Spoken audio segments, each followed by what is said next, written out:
we work on technology development for farmers and then training farmers and moving towards organic production, reducing their cost of cultivation. So that's one area where we largely focus on.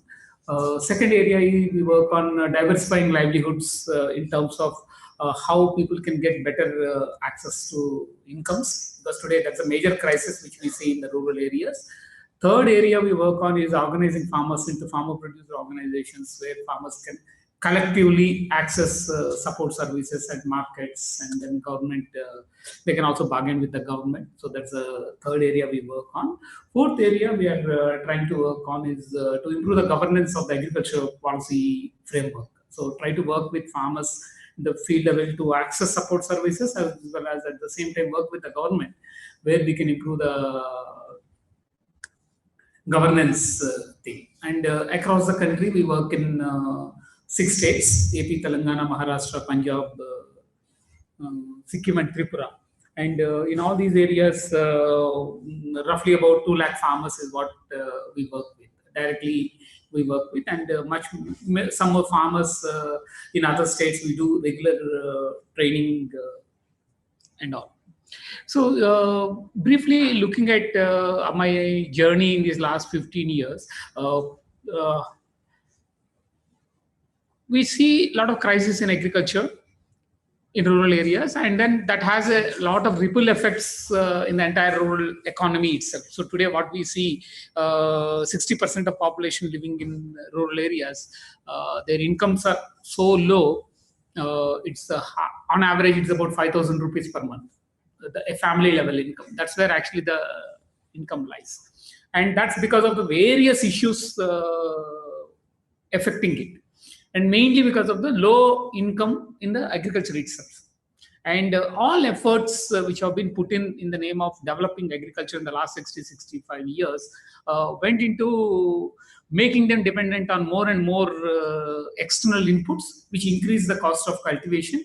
And when that happened, no efforts have been made to actually compensate it through either subsidies or through the prices. That didn't happen. That's one of the reasons where the whole crisis lies. I'll explain the crisis in a more detailed way, but that's a crisis.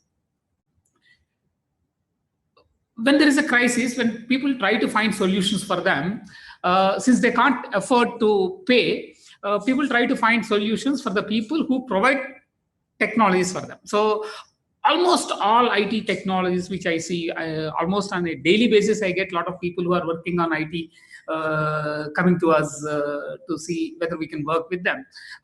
Most of them come from input industry, which says, can we give a better advice? So that better advice is to do more of the same what they are doing now. So doing more of the same today, what they are doing will not solve the problem. I think that framework, how do we break it, is an important issue. Second, there is a lot of technology access, internet, mobile, everything is available in the rural areas today. But what is the content? 99% is only entertainment. Only entertainment, nothing else. It's just entertainment which is accessible, because a good knowledge-based content is not there. So how do we generate content is also very important. Developing a tool to access is easier. But how do we develop the content which makes them really think and take a decision is very, very important. And most of this content which is developed, whatever is developed also, is to increase market access to rural areas rather than increase the rural people's access to markets.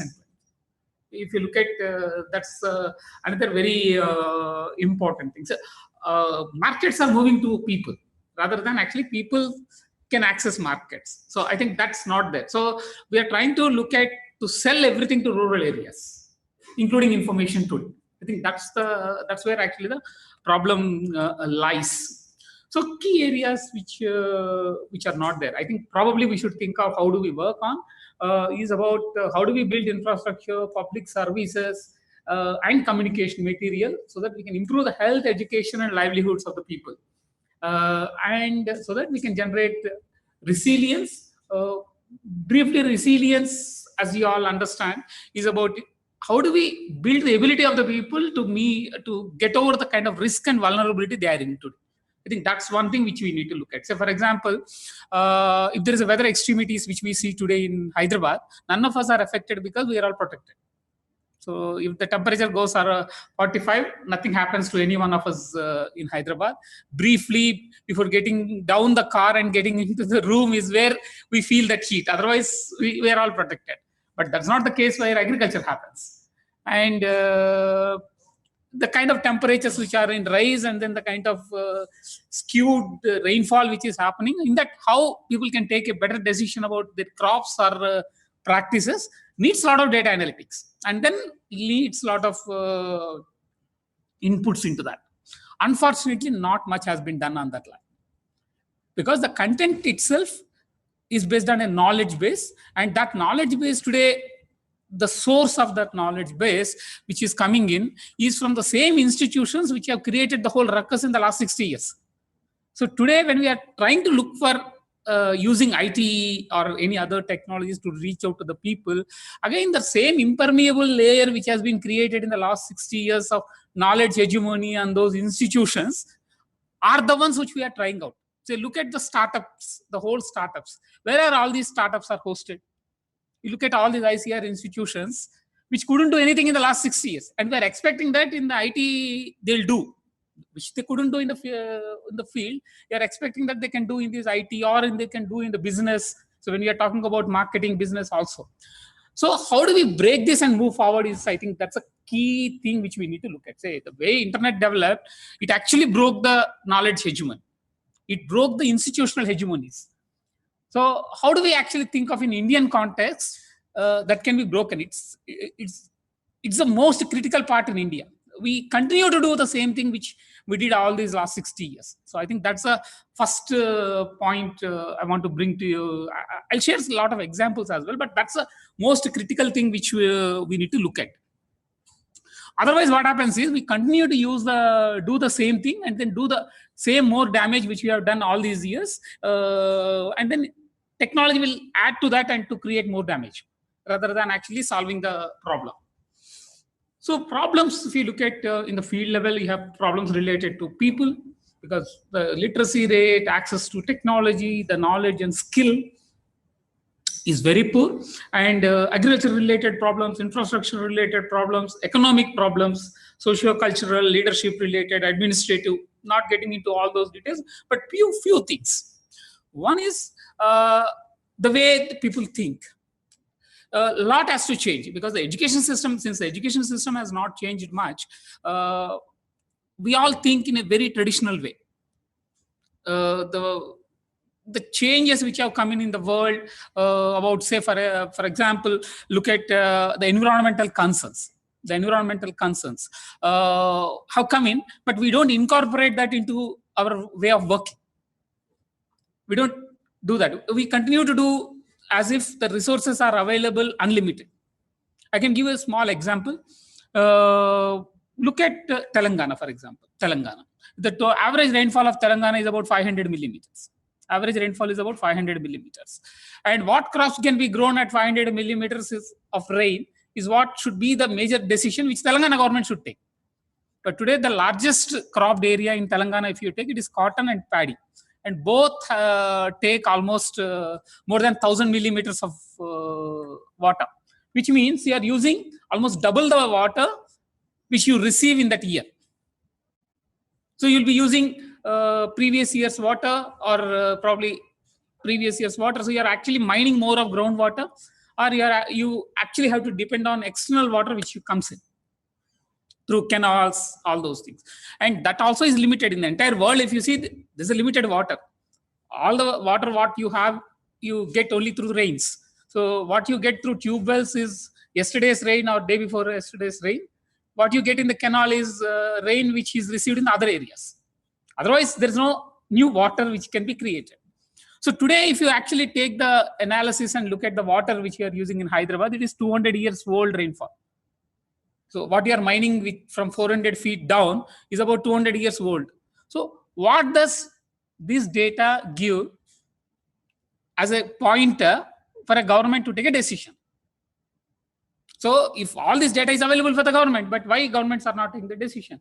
this season also, this season, I'm talking about 2019 Rabi season, largest cropped area was paddy. And paddy takes so much of water. And when all the water was pumped out in the Rabi season for growing paddy, your kharif will be seriously be affected. So there's a serious drought looming over there. Already the meteorological department has warned that there's going to be a serious drought, rainfall is going to be affected. And in that situation, if the same kind of cropping pattern continues, it's going to be a serious problem. So how this data analytics can be put to right to use is a very, very critical issue. So one is about having access to data.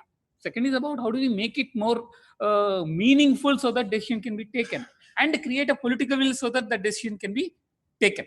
So I think that's something which we need to look at how this can be done. And coming to the difficulties in the rural areas when we are trying to work on, the school education system is so poor. I won't say urban education system is very better, but the education system is so poor. So people even can't understand and make analysis of things. Today, if you look at, we have more people who have degrees, but not employable at all. Not employable at all because they neither lack skill. Analytic skill is completely zero. Completely zero. Say I get an MBA graduate from some place, I have to explain a lot to make him to work on a business plan. I get an IT guys, it's a lot of a different difficulty to explain them what we want kind of. So we are all trained in doing what we know. If somebody comes up with a problem and say I have a problem, we don't know how to solve the problem. So problem diagnostic skills and all is completely lacking. So how do we bring how do we develop a technology so that it can help people to take a right decision in such a situation is a hell lot of a challenge. So that we are not trying to do. So when the solutions are developed, I see a lot of IT applications coming up which help farmers to take a decision. We were actually making an analysis of some of the ICR institutions developed IT applications. So they have, one of the institutions has analysis of weather-based advisory, crop advisory. So if I take 6 months analysis and advisory is what they have done, finally they're recommending the same thing what farmer is already doing. So basically if you are going to say spray an endosulfan or spray a monocrotophos, which farmer is already doing, what is the need of doing all these analysis of weather or soil and all those things? Finally, farmer is anyway doing that. Are we able to do that analysis and make farmer to take a better decision is something which is important. So how do we look at that line of work is a very important issue. Second important issue, apart from the collapse of the education system, the major challenge today in rural India, particularly Telangana and Andhra Pradesh, is a liquor.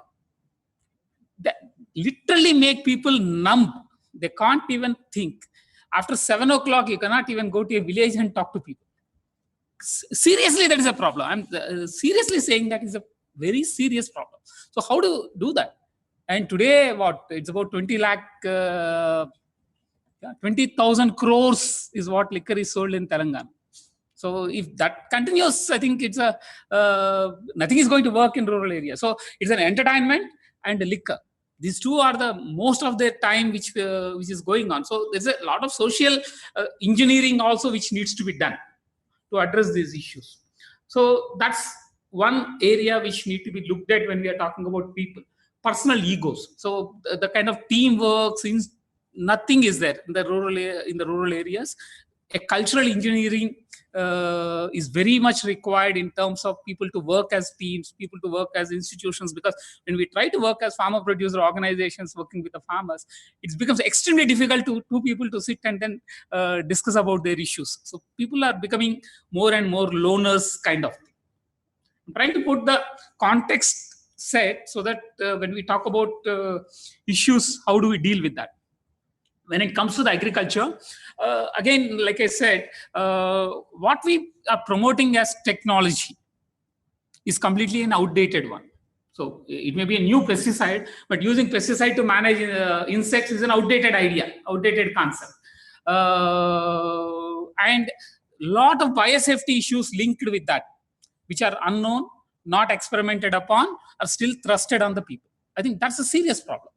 And even today, we see knowledge source in agriculture as a public institutions. And public institutions are completely defunct. Completely defunct. I would say, if I had to rate from 0 to 100, I'll put it at 0.0001. That's the level at which the public agricultural research institutions have collapsed. And still we see them as the main knowledge source kind of. So how do we break it and then see people who work on this, who worked on this, can also be a knowledge source. Say, if you look at the way IT developed in this world, how IT developed, user developed technologies played an important role in actually building the direction of technology. In agriculture also, it's the same thing. User developed technologies will be the ideal ones to adapt to the local situations. So how do we bring in that user developed technologies in agriculture? Farmer developed seeds, farmer developed pest management practices, the number of things across the country, across the world, which have proven to be very successful. But they're all not in the mainstream because there's an impermeable layer created by this knowledge hegemony. So public institutions being that impermeable layer. And here actually internet plays an important role and interesting role to break that and then reach out to the people. Earlier, say, media never used to listen to the to talk about alternatives. But today, you don't need to actually depend on the conventional media. You can actually reach out to the people. Nobody used to write. Nobody used to talk about it. But today, you have that access kind of. So how do we make that fundamental shift in agriculture in terms of content is very important. Just putting the same conventional content in an IT module or on internet will not help. The same thing which is available in a book, same thing which is available on a pamphlet which is promoting a pesticide, putting it on the internet will not help. Basically, can we look at a system where people can diagnose their problem on their own? I think that's an important issue. And use the resources which they have to manage it, not so much depending on the external inputs which they buy. I think that's a model which one need to make a shift. Second, the factors we are considering, that what will affect or what causes a problem from a conventional agriculture point of view. Today, what we see from the modern institutional agriculture point of view is very reductionistic in approach. It won't take many factors into account. And the solution would be very generalized and universal kind of thing. Say, I write Saridan for everything, or I write Crosin for everything kind of thing. That doesn't work. So how do we break that is an important, how do we take all these factors into account is a very important issue. Since this kind of knowledge base is not there, I'll try to tell you some of the examples across the country. Say today, drought. Drought is a serious problem. And there are certain parameters on which drought has to be declared. And that parameters are based on the rainfall received. Rainfall data is available. So somebody has to take that rainfall data and say there is a drought here. And once there is a drought, government has to take certain necessary actions to meet that. And farmers have to take certain necessary actions to save that crop. And that data is not available. We only get, say, today this is the rainfall. But what it means, unless you create that knowledge base at the village level, at the field level, it means nothing.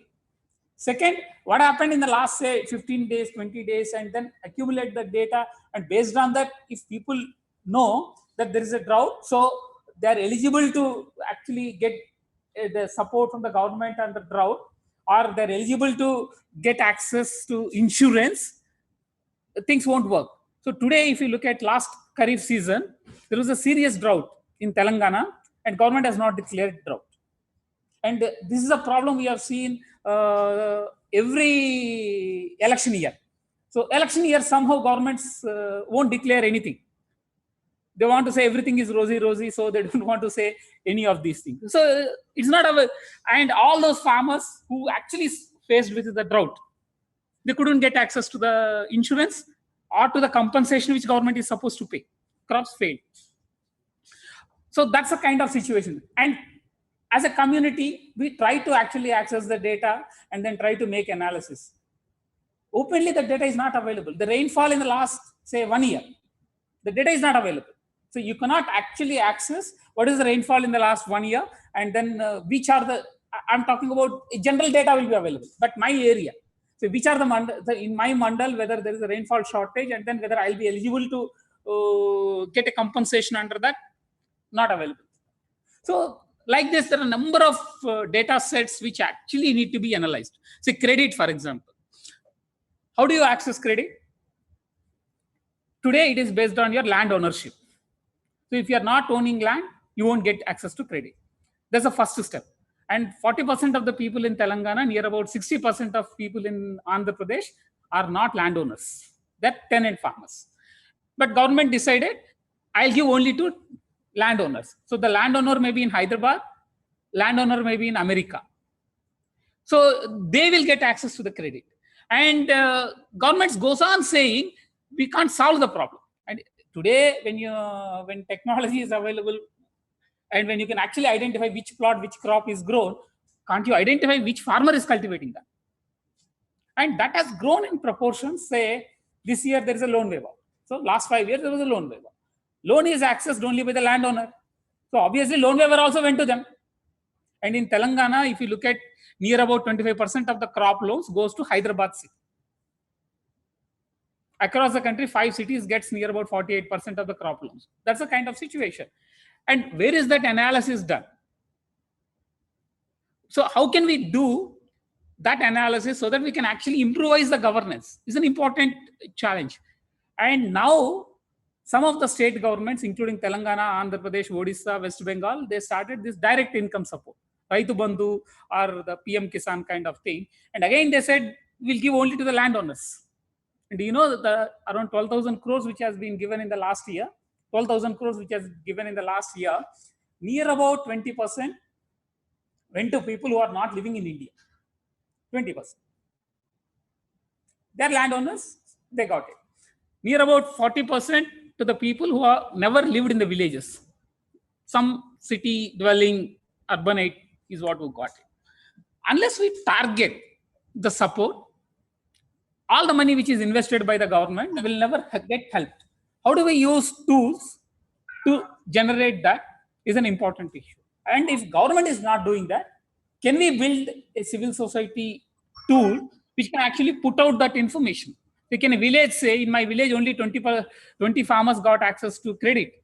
And can we actually develop a map where we can actually project all these information and show how many people got access and then how many people didn't get access, how many people are actually living out. So those kind of things is something which is important. Say there is an extension officer. Any village you go and ask, they'll say nobody came. So in urban areas, we have a lot of monitoring systems, but in the rural areas, you don't have. So can a village say, can we actually have a system where if in that village, that school takes an interest about agriculture and say, in my village, if the extension officer doesn't come by evening, I'll put the information.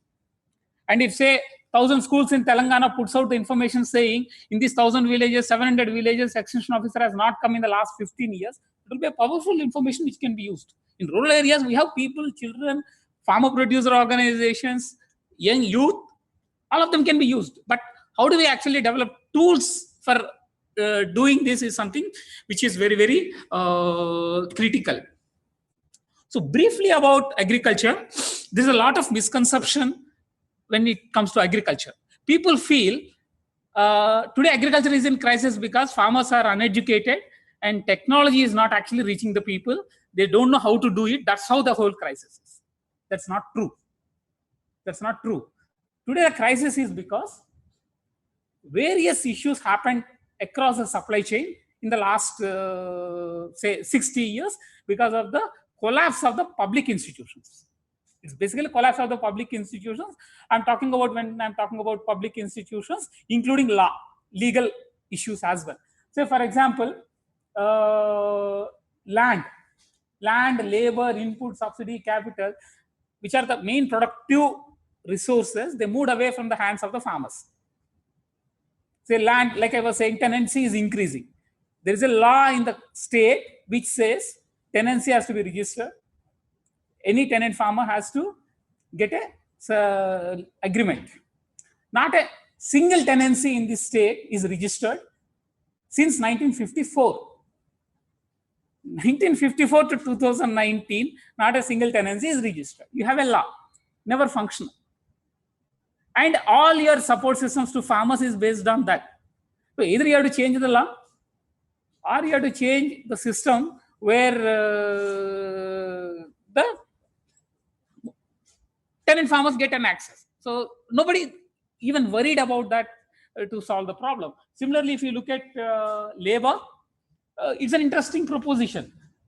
In India, we have a large program called Employment Guarantee Program because there is a lot of unemployment over there. And what is guaranteed as an income under NREGA should be the minimum income which you get, minimum, I would say, minimum wage rate which you should calculate when you are calculating the cost of cultivation of any crop. That is not done. So when you are actually calculating the cost of production for paddy, they calculate at 50 rupees, 60 rupees kind of. So overall, the cost of cultivation calculations are done very poorly. And finally, the cost of cultivation in Telangana, with all these poor calculations, comes to near about 2,700. And government fixes the price at 1,400. And in that 1,400, only 6% of the people in India gets access to the minimum support price. 6% of farmers in India gets access to minimum support price. So you can imagine the kind of institutional, infrastructural collapses happen in this country. Similarly, subsidies. Say, highly skewed. Say, in the entire Telangana, near about 80% of the subsidies on drip irrigation went to just 2 mandals in the state. And in a village, say if a farmer wants a tool which is about 20,000 rupees, it's extremely difficult to get. But there are subsidies given to, say, laying out a poly house which costs about 35 lakhs. In that, 30 lakhs is given as a subsidy. So in terms of prioritizing, what do we promote, whom do we subsidize, nothing is happening. Like capital, loans, like I am talking about loans, all going to our landowners and not to the cultivators. So all that non-access to production resources has put in a lot of burden on the people who are actually doing farming. And there is a lot of claims being made on yield increase, but if you actually go by data analysis, yields either are stagnated or reducing. All crops, say in the last 10 years data, if you see per 1 kg of chemical fertilizer which is used, if you used to get about 8 kg of output, today you only get about 2 kg. So to get 8 kg, you have to put 3 or 4 times the fertilizer. So the indiscriminate use is not from the farmer side, it's the indiscriminate recommendations which people are making. And there's no analysis in terms of how far we can continue like this. Say whether urea is available forever, because urea is made from natural petroleum products. So how long petroleum products are available? After that, what do you do? Then naphtha exists, what do you do? So whatever global discussions happening on this are also not taken into account and consideration at the Indian level. So yields are stagnated and prices are not remunerative. Can you imagine in the last 5 years, just take the last 5 years, the prices have come down more than half for many products, for more than half. And tomatoes for a long time during the season, it's only about 50 paisa which farmer gets. And given that kind of thing, what do you do is an important issue. And when we discuss about all this, 2 analysis which governments puts out, most of the economists puts out, is that small farms are not viable, we'll bring in a big farms. So let the farmers move out of agriculture and let's get into a big farms kind of thing. Global analysis shows that large farms are not actually economically viable, so they need huge subsidies. Ecologically, they are not sustainable, so there's a lot of climate change over there. The contribution to climate change over there. So low energy, low water, low chemical use is what is required. And small farms is what do that. So how do you incentivize that is an important issue. Say across the country today, chemical fertilizer subsidy is about 17,000 crores. Across the country. Not 70,000 crores. chemical fertilizer subsidy. And farmers who doesn't use it doesn't get any support. So your support should be actually to that which supports. And when such situations are faced with, all the time governments comes up with a fictitious solutions.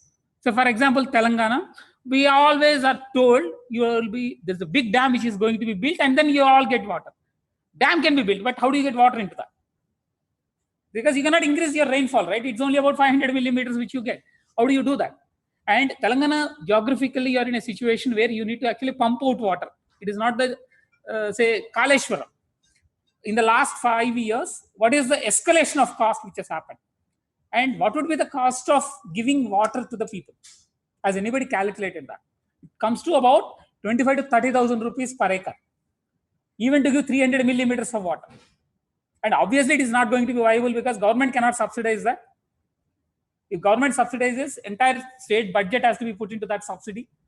And if government is not going to subsidize, farmer cannot actually grow that.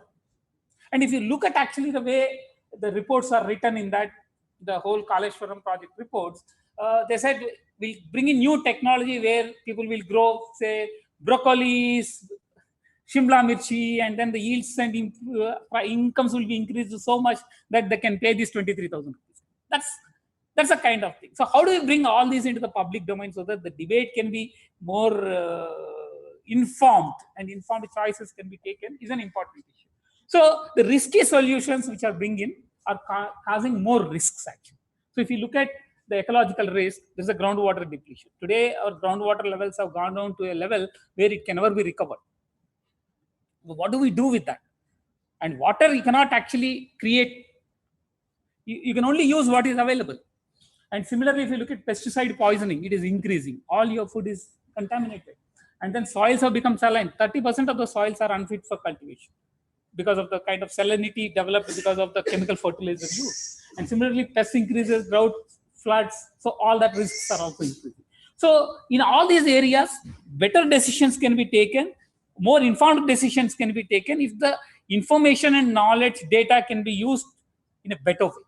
But again, they're all controlled by some vested interest. So how do we create a public domain information system which can actually effectively help people to take these decisions? This is an important issue. Even to talk about public policies or in terms of farmers to take a right choice. So all that is something which is very, very critical. So coming to the incomes. Today, like I said, incomes is around 5,000 rupees. And you can imagine how people can live on that.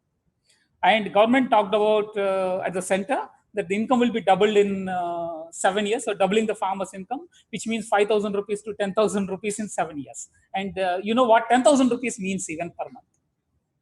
And in the last 4 years, the income rise is less than 3%. So in the next 2 years, can we imagine it will rise by 200%? So it's not going to happen even. So we need to find solutions across in a very, very different way. And infrastructure facilities, I'm not getting into that. And economic problems again, because people are able to afford, everything is around that actually. Coming to two very important issues, there's an administrative issues and the leadership issues. These two again are very, very important, which we also need to look at because use of technology is also very well connected to that. People are today very divided in the name of caste and religion and party politics in the villages. And what we have seen in Andhra Pradesh and Telangana, all the data which is collected by the governments for administrative purpose is used for the political interests. And the major case, you know what happened in Andhra Pradesh, how they removed the ration cards, they removed many other support systems from farmers. So how do we actually break that is also very important. So when we are talking about data, misuse of data is also very important. Misuse of data is also very important. Not putting all the data in public domain also is an issue. So collecting the data is not wrong, but misusing it is a serious problem. I know many villages right in the 2014 when there was a hudhud happened, when we made an analysis of how many houses have been damaged, and then when we went to the village level officer, they simply strike down few names saying they are not our party voters.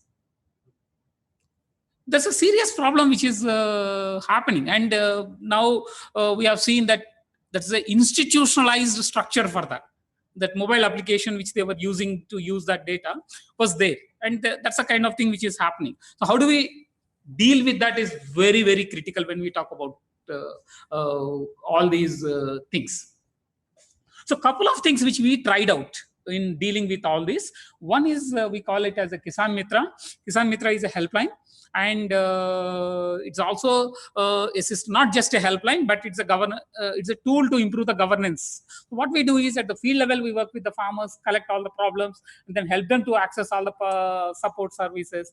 And we also have a structured analysis of this entire problems which farmers face, and then take it up with the government to analysis. And in the last 1 year, there were more than 6,500 calls which we got. And we found many of them can be easily resolved if the officer takes an interest. And officer takes an interest, only the officer above them takes an interest. So it's a kind of chain kind of thing. So we try to work at the district administration level and then try to resolve these problems. So we have at the cluster level, district level, and at the state level a system to work on. So this is one is a toll-free number, other is a regular number where people can call. So this is called Kisan Mitra. And the way it works is we have a central team, and at the district level, we work with the district administration. We reach out to the farmers directly through the phone calls, and we have field coordinators, we have farmer service centers, and we also have farmer producer organizations through which people can access all that. And these farmer service centers which we have set up in the villages, they are through the farmer producer organizations. Farmer producer organizations is a farmers cooperative basically, and they provide the extension service inputs. Again, when we are talking about inputs, not a chemical input, basically seeds which are grown by other cooperatives. So we try to internalize the inputs at the farmers level or a group level. We don't buy from outside. So across the farmers, all farmers, there are cooperatives which produce the seeds, they supply to others. There are farmers groups which produce compost, and then they supply. Some people in the village make biopesticides which are available to the farmers. So that's the kind of system. So it's all internalized input system. And we have custom hiring centers where people can't say, if individually farmers can't buy tractors or any of the machines, a group buys, and then it is available for all the people for using it. Similarly, financial linkages, market, credit. So these are the services which these Kisan Mitra centers provide. So at various district level, we have interfaces with the district administration to resolve many of the complaints we get. And I find large number of complaints which comes up are the revenue complaints, revenue department, the complaints on the revenue department. So in the last 5 years, when we were trying to bring it up with the revenue department, it was extremely difficult even to talk to them. That they don't respond, there's a lot of corruption. And now you see in the last 2 months, the chief minister started talking about it and said, I'll scrap the revenue department. It's completely dysfunctional. So scrapping may create a serious problem. That's a different story. But actually the existing system, you can't even depend and then get help from them. So that's a issue. So in this, what we now trying to do with Kisan Mitra is also try to build a website where, say we have access only to few villages, not to all the villages. We are trying to look at whether we can build a system where the local, if somebody in a village can take an interest, they can also put their information and they can also get access to the information. Say how to access credit, how to access a subsidy, or what are these available for the people, that information will be available. And if there's a complaint also they can make, so that we can actually pull up all the complaints at the state level or the district level and then pass it on to the government, and then can build a kind of alliance which can work with the governments to improve the governance. I think that's a community which can work on this, not as an individual organization. So that is something which we are trying to explore further on this. So if any one of you are interested, it will be a good partnership which we can build on. Currently, we are using some open source tools. And again, like an organization like CSA working on IT is extremely difficult because we are not actually equipped to do that. And when we don't get access to the public institutions who are support and all, we try to do, like, say, if a dog is not barking, obviously a donkey has to do that job. So that's what we are trying to do. So the tools which you have built may not be very sophisticated tools, but certainly there is a scope to improvise that. And if some of you can get interest and then can develop partnerships, we can work on this. Another important area we work on is agroecology, where we train farmers on moving towards organic agriculture. So what we found in the last 15 years is that if farmer can understand their soil, water, and the crop ecosystem, it's easy to manage. Easy to manage. So we train farmers on understanding that. And between 2004 and 5, we could reach out to about 30 lakh acres in Andhra, Telangana, where we could train farmers on these issues through the women self-help groups. And the pesticide use was reduced by over 50% during that period. And that was part of the toxic food episode in Sachimeva Jayate. There was a full episode on that work. And there were 12 PhD theses done across the world on this. And that's now seen as the best model for reaching out to the farmers, both in terms of an extension system, where how farmers can be trained. And second, in terms of content, how ecological agriculture can be taken up. Very unfortunately, none of the agriculture universities in the country, none, I would say none, took interest in this. And today we are working with several universities across the world to trying to address that. So even on research side, on looking at this, mainly the problem lies in terms of if looking at things in a more scientific way. So if you face with a problem, we tend to blame the people that it is not used properly, rather than actually understanding the problem and try to diagnose the things. So as a result, today, the pesticides, for example, if you look at the pesticides, there are more than 50 pesticides. I would say, to be precise, it is 61 pesticides, which are banned globally because of their toxicity, but still used in India. There are herbicides which cannot be used in crop fields, but still permitted. You know, there's a herbicide called glyphosate, Roundup, popularly known as Roundup, which is permitted to be used in India only in tea gardens. Only in tea gardens. And that's the highest sold herbicide in Telangana. How many acres of tea is available in Telangana, and then why it is sold, and then if it is sold so much, why people are not able to monitor that is an important issue. It's completely dysfunctional. Similarly, there is a, in cotton, there is a herbicide tolerant cotton. You might have heard about BT cotton, but there is also a crop called herbicide tolerant cotton, where if you spray a herbicide is a chemical which you spray, it kills plant. So if you spray, plant resists that. So they developed plants which can resist the herbicide so that weeds can be managed.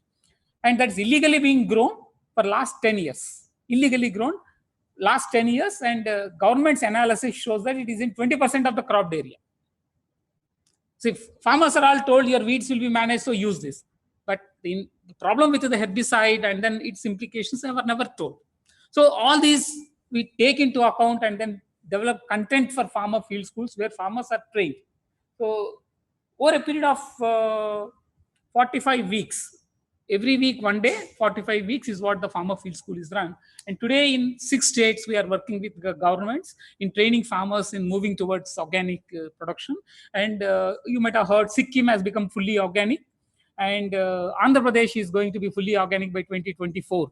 So there's a clear target by 2024, they want to become organic. And by 2030, they want to declare the entire state as organic, with all farmers organized into farmer producer organizations, producing, processing, and selling. So the entire market systems also they're planning to build. So that kind of systematic approach is some things one need to build. And again, agriculture university is completely out of this. Even Andhra Pradesh also that's the same situation. So in villages where we are working, what we try to look at is, apart from working on organic farming, we are also trying to look at how to adapt to the climate change. So when the temperature increases, what to do, when the rainfall goes down, what to do. Can you imagine India being a monsoon country? We get the entire rainfall in about 40 days. In the 365 days, we get rainfall in only about 45 days. So when we talk about 500 millimeters, again that 500 millimeters of rainfall you get only in 40 days. And in the last 10 years, that 45 days has reduced to 10 days.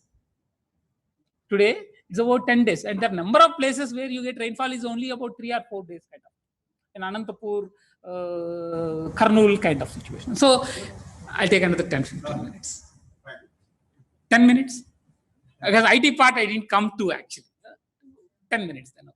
So in that we are trying to look at how farmers can adapt to that climate change and how this data can be used very effectively. I'll talk about those things. So we are also trying to look at how water positive village farming can be built. So based on the rainfall, we do a water budgeting. And so all these now we do manually. So there is a lot of scope to build tools for that so that the data can be used by many others as well. So similarly, carbon neutral villages, the carbon emissions from agriculture is very important. We try to look at livelihoods. We are also working with farmer producer organizations. So there are 300 farmer producer organizations which we directly support in Andhra, Telangana, and across the country is about 450 farmer cooperatives we work with. And we try to develop solutions for them in terms of enterprise resource planning solutions for managing these FPOs. And all services can be integrated into that is something which we are trying to work on. And all these farmers are linked to the markets. The farmers cooperatives directly, they sell to the consumers. All of them sell under the same brand name. It's called Sahaja Aharam. It's a farmers cooperative which sell directly. And each of the products sold in the farmers in the Sahaja Aharam can be traced back to the farmer who has produced it, and what is the ecological footprint of it, and then economic footprint in terms of what you pay and then how much goes to the farmer. Both can be actually be traced. And to deal with all that, we also have come up with some IT solutions, small solutions, say on identifying pests. Visually, there's a visual app which is built. Through photographs, people can identify the pest problems. Also in terms of taking soil data and weather data into account, and then based on that to take a decision. So that's under the farm matrix which we built. And we also have built an FPO management solution. We call it as FPO Hub, which is a complete ERP solution based on an open source system. And then we are also trying to work on a Uber kind of thing to manage the farm tools, basically, at the village level. And on the finances, there are some serious issues which we are trying to address, which we are unable to do. It's something like, say, today in urban areas, you have a credit rating tool for each one of us, right? So when you want to get a loan, it is based on your repayment capacity. It is not based on the property you have. Whereas in the rural areas, even today, the credit is based on the property they have. So land ownership. So can we shift that from land ownership to credit repayment behavior? So if that has to come, then we need to have a tool which can actually track the whole thing. So we are trying to talk to people who can work on these fintech solutions. We are trying to work on. Let's see how it goes on, kind of thing. We also run a lot of training programs. We have a training center called Grameen Academy. And how do we work on? So this is the last slide. So I'll close it on this. So since you work on all these IT tools and then these systems, can we look at how do we build an open source tools and knowledge systems? How do we work on standardization and integration is very critical. This is a major problem we faced with. Say, there is a tool which is available for pest diagnosis. There is a tool for managing farmers cooperative. There is an e-commerce tool where farmer can sell. But all these three cannot be integrated. Each is offered by different people. And so I need to manage my data with 3 people. And I have to subscribe for 3 or 4 people. And that's where actually we try to look at an integrated solution as an e-krishi kind of thing. So we need to think of at least some kind of standardization where these applications also can talk to each other. And we use the same protocol so that the knowledge from one system can also be used in other systems. I think that's something which we need to think of. Can we actually work towards that is an important issue. Similarly, data and analytics which are available are today from a market point of view, or industry point of view, or from a government point of view. Can we look at from a people's point of view? How financial analysis can be done, how weather data can be used, or how markets can be used from a people's point of view. I think that's a very important work which one need to look at.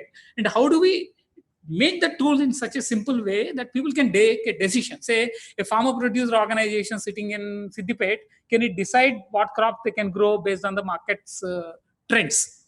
Is something which is an important tool. But how that data analysis can help? So that tools are very important. Similarly, like I said about the crowdsourced information for a social audit, say across the people, different organizations, different people, if they put in the information, can we actually have a mechanism where that analysis can come in? I was actually talking to the university students, say Hyderabad University or any of or Usmania University. Every year there's a lot of studies done, but there's no one place where all that studies are available. And even if they are available, it is in a PDF form. Say socio-economic surveys done, if they can put into a database form, it will be a great tool for be using. Because say some village study done in 10 years back will be available, and today if you are doing the same study, the same database we can use and then see the change which has happened. So can we build a common database structure which can be used by all these university students to do the socio-economic analysis of their all the socioeconomic studies, can use the same kind of database. So they can also take data from the existing database and they can also put back the data which they collected. I think that's something which we can actually think of. Individuals, organizations can put in that information kind of thing. And again, building the knowledge and skills of the people. Say, organize small training programs to help people to build their knowledge and skills. Volunteering. So you can volunteer with us or wherever you want to work on. So there's another area which we work on. So much of the applications which I talked about are actually built by volunteers who work with the organization. And partnerships. So it need not be just a volunteering effort. It could be a partnership. We can actually think of a new business models as well. The business model need not be about only selling inputs. So you can actually think of new revenue models. So where do you actually generate revenue is important. So you can actually think of new revenue models. It need not be only by selling input. So that's some areas where we can work on cooperation. Thank you very much for giving me this time.